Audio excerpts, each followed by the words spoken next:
I'm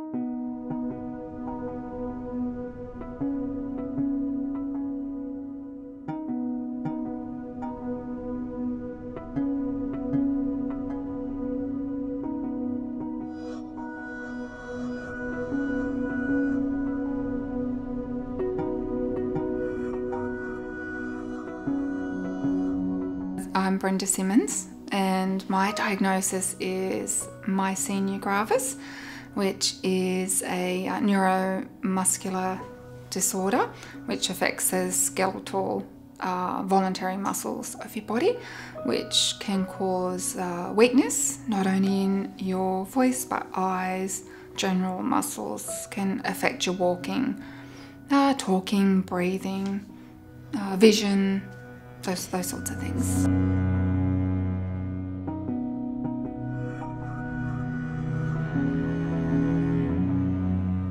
Oh, pretty busy, you know, working, being at home, looking after some grandchildren, and just working full time, doing what everybody does, going out, you know, barbecues or going out to restaurants, pubs, family things.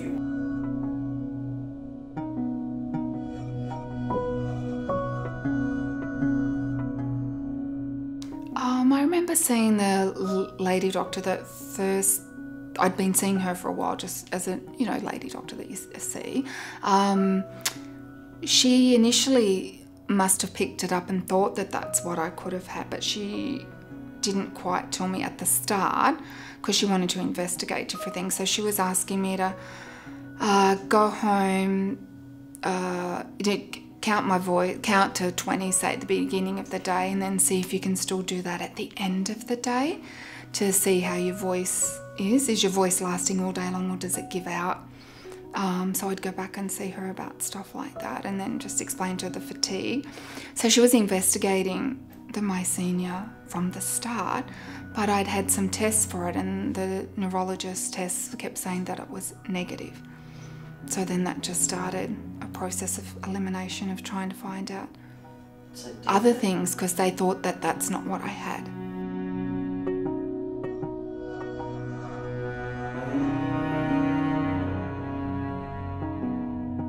We'll stay with work for the minute. So I think for work, my work was fabulous. You know, they were happy to do whatever was needed.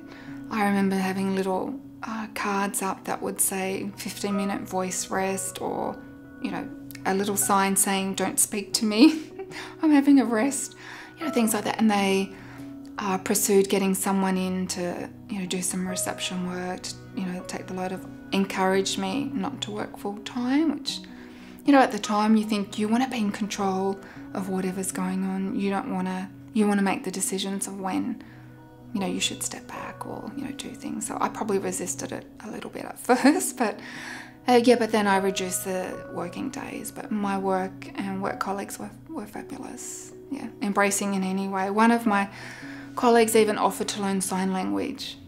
And I also had that audio device on you, or software on your computer that you can, I could type and then they could listen to it in voice if they wanted to, yeah.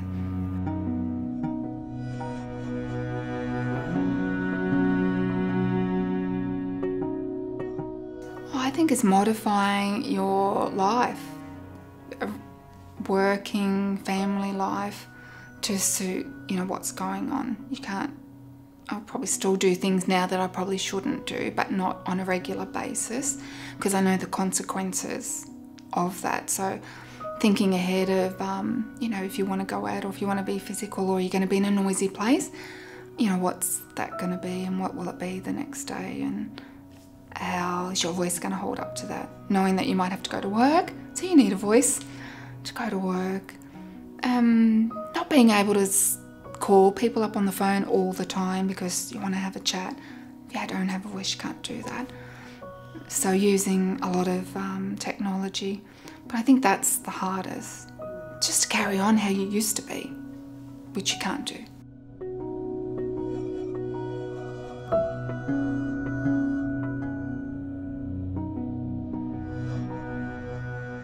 Meeting some lovely people along the way and connecting with yourself. of course, and Lynn in the early stages of trying to work out what was going on with me through that website and meeting up, which was great. It's always nice, I suppose, to be connected with someone else that's going through the same thing or something similar, so that you can share the good and bad. I think you're meeting other people along the way as well to help through different situations, whether it's the myasthenia or the voice loss, and forging through and starting up our Dysphonia network as well, and doing some great research, hopefully. Yeah.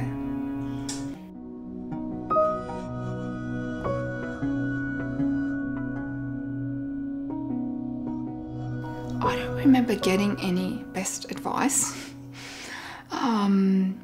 I probably got some advice from speech pathologist, but I think that was just to do with coping with the voice on a daily basis and how to best look after that, but not any magic best advice.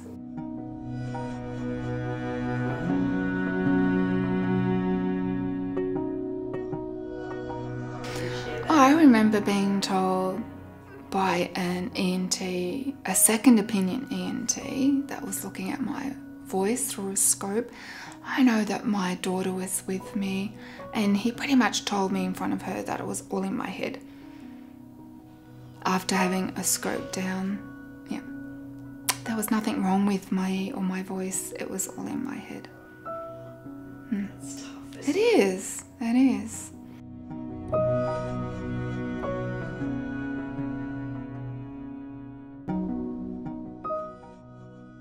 In the beginning, I did have some speech therapy at Westmead Hospital, and then also St Vincent's through the voice clinic. That was frustrating, actually, because my voice works but then doesn't work. The more you use it, the more it fatigues and won't work. So speech therapy is not really useful for me, but some of the exercises are still useful if I get too tired and whatnot. I used a voice amplifier that I got from the voice clinic at St Vincent's, and that was a godsend, actually. I didn't want to use that at first because it was so big and bulky, and I remember showing it to Barry in the car, and I thought, oh my God, I have to walk around with this. I'm going to cry now.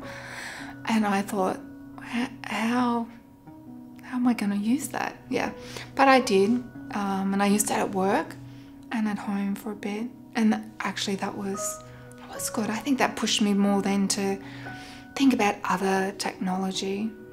So I embraced whatever I could to have my voice.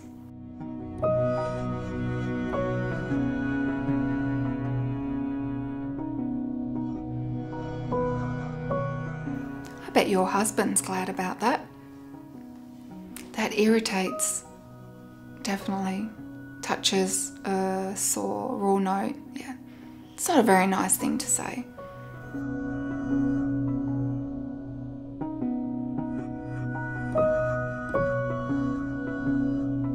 I think it's just educating them as much as you can possibly. Once you know, obviously, what your diagnosis is and what's going on, is to sharing with them. I know some people don't like sharing or giving away too much information if they're sick. They don't want to burden other people or their family, but I think sometimes that's a hindrance because then they don't know what's going on. So how do they know then how to help you? So I think that's the best thing, is to educate them.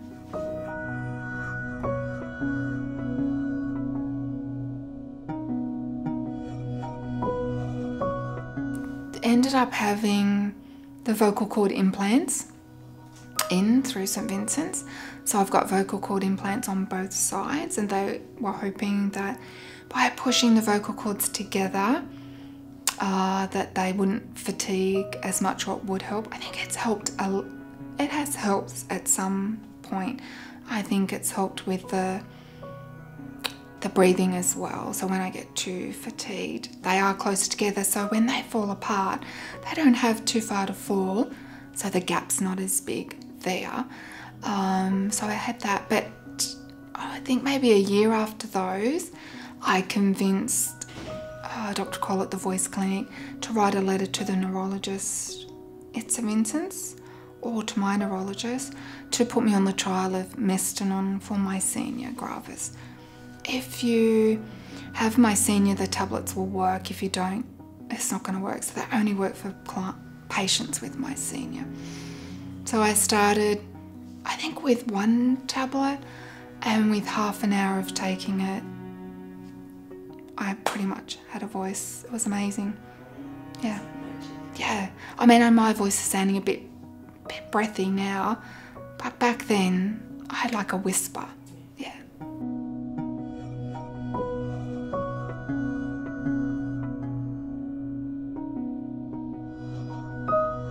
I think just knowing the limitations of how much you can and can't do, and trying.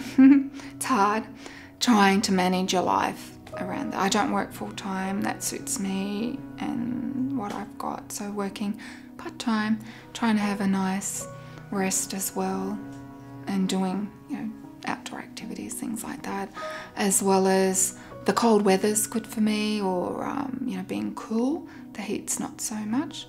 So some ice water definitely helps me and my voice be stronger.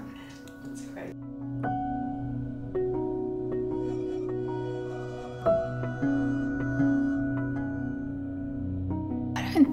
I don't think I could say, yeah, in hindsight, what, because I think going through the journey, we turn into who we are. I think it's probably I'm better for that. Yeah, I think so.